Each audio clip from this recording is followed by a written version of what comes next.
Hello बच्चों, let's see the question. Predict towards which electrode would an alpha amino acid migrate in an electric field at a pH less than isoelectric point. तो question को solve करना start करते हैं. Question को solve करने के लिए कॉन्सेप्ट यूज करेंगे ऑफ अमीनो एसिड. तो अगर हम अमीनो एसिड का स्ट्रक्चर ड्रॉ करें तो एक कार्बन से हमारे पास एक एसिडिक ग्रुप, एक basic group and alkyl group and एक हाइड्रोजन अटैच्ड होता है.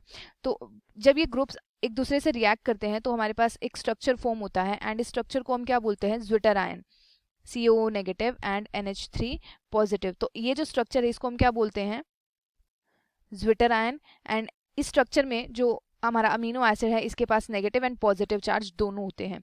तो अब क्वेश्चन में गिवन है आइसोइलेक्ट्रिक पॉइंट. तो आइसोइलेक्ट्रिक पॉइंट क्या होता है, ऐसा पॉइंट जहां पे अमीनो एसिड के ऊपर कोई चार्ज नहीं होता. There is no net charge, there is no net charge on amino acid.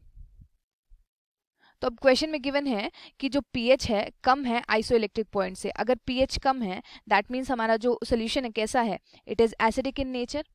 तो एसिडिक अगर हमारा सोल्यूशन है तो क्या हो जाएगा, ये जो NH2 है ये एक हाइड्रोजन को एब्स्ट्रैक्ट करेगा सोल्यूशन से एंड हमारे पास स्ट्रक्चर कैसा बनेगा, ये हो जाएगा RCH एंड ये हो जाएगा NH3 पॉजिटिव. यानी कि ये जो NH2 है इसने हाइड्रोजन एब्स्ट्रैक्ट कर लिया सोल्यूशन से. दैट मीन्स क्या होगा, जो हमारा अमीनो एसिड है इसके ऊपर एक पॉजिटिव चार्ज आ गया, यानी कि ये इसके ऊपर कैटायनिक चार्ज है, पॉजिटिव चार्ज आ गया अमीनो एसिड के ऊपर.